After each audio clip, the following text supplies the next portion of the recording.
Hi everyone, today we're going to talk about the consonant LE syllable. Our consonant LE syllable is always found at the end of the word.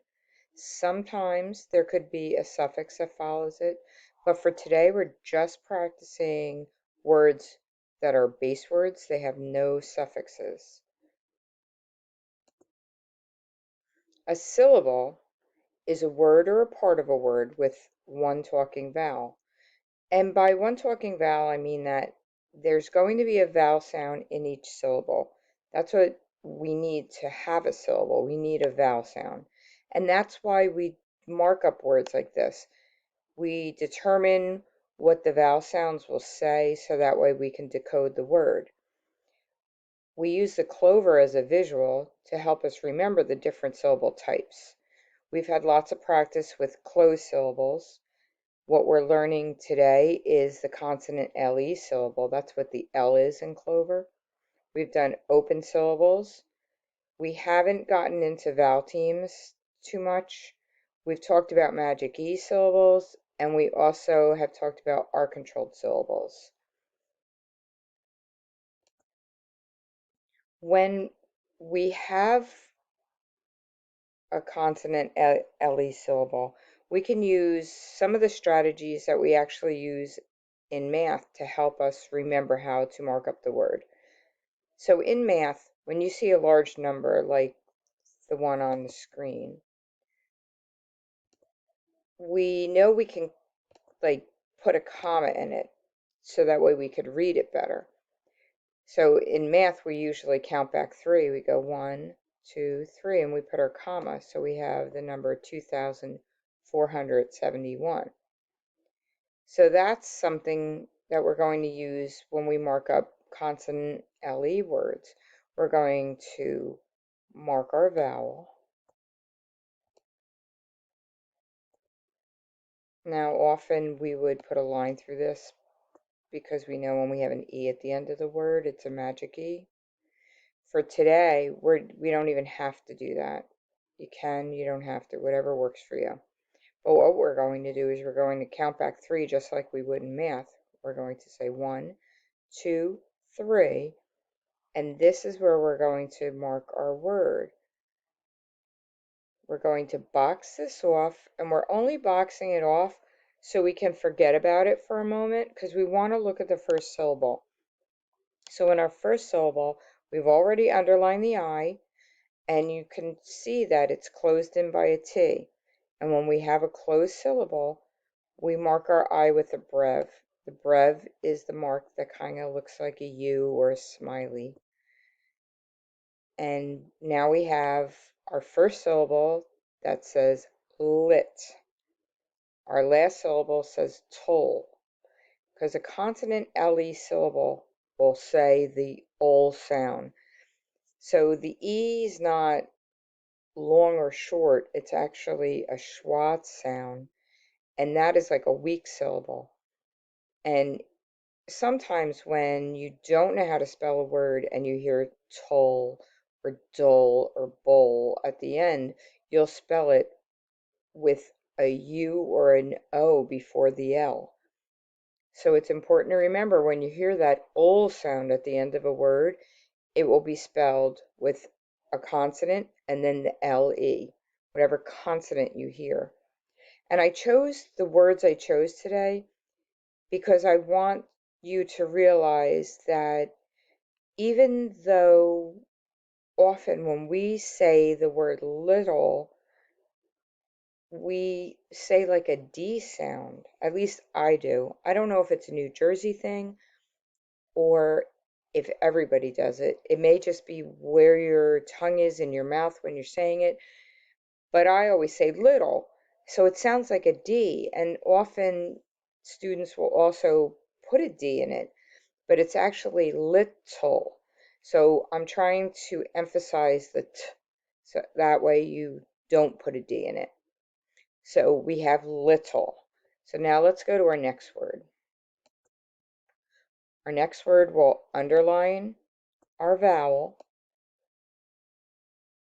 We don't have to worry about this guy. We're just going to count back three. 1, 2, 3. We'll box this, and now we're left with that first syllable. The I is not closed in by anything. It's open, and when we have an open syllable, we put a macron over it. And I always say there's a long line over a long vowel. That's how I remember to put the macron. So our first syllable says tie, our second syllable says tull. So we have title.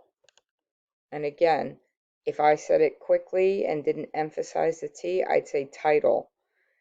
And I would be afraid that if I was dictating, you'd put a D.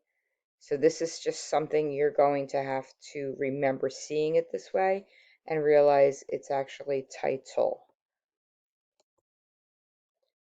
Our next word I'm going to underline, and I have an R-controlled vowel, so when we have an R-controlled vowel, you underline both the U and the R.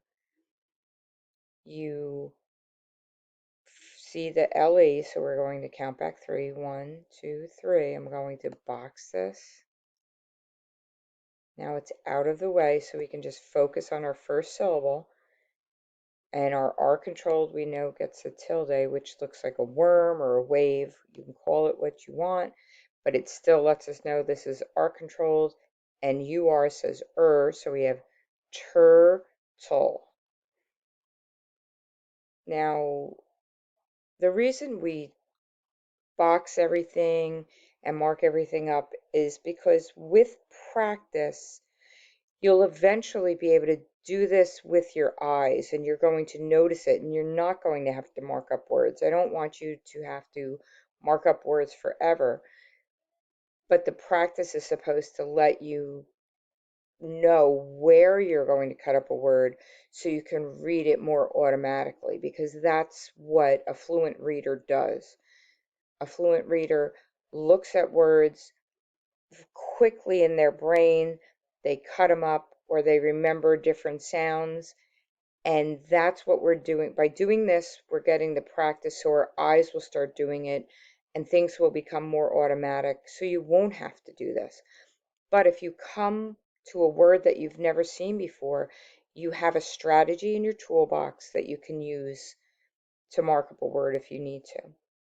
Here's some words that we're going to practice. Now, with the Jamboard, I can stay using a highlighter, or I can make it a pen since my words are a bit smaller. I can change colors if I want. That's up to you. I'm making it a pen just because these words are the font is a bit smaller. So I'm underlining my A.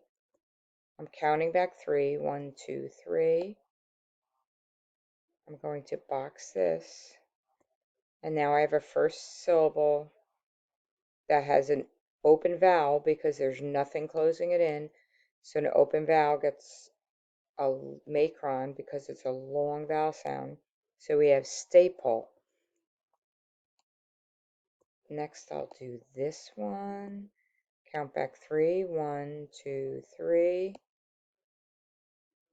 The U is closed in by a B. So when it's closed in like that, it's a closed syllable and it gets a brev. So we have bubble. Here I'm going to underline my I. I have 1, 2, 3. So now my first syllable, the I is closed in by the N. So I'm going to put a brev. We have sprinkle.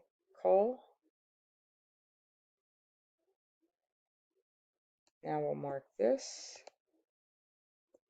1, 2, 3.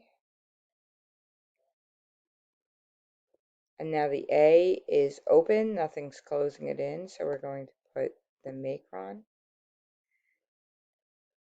We have AR. 1, 2, 3. So our R controlled gets a tilde, that looks like a wave. So we have startle. And then here we have UR, another R controlled. 1, 2, 3.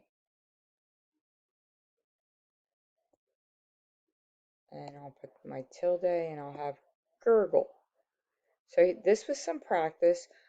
You're going to do a lot more practice with different words with our closed syllable type, open syllable type, and our controlled syllable type. And that way things will become more automatic. So go practice and let's see how you do.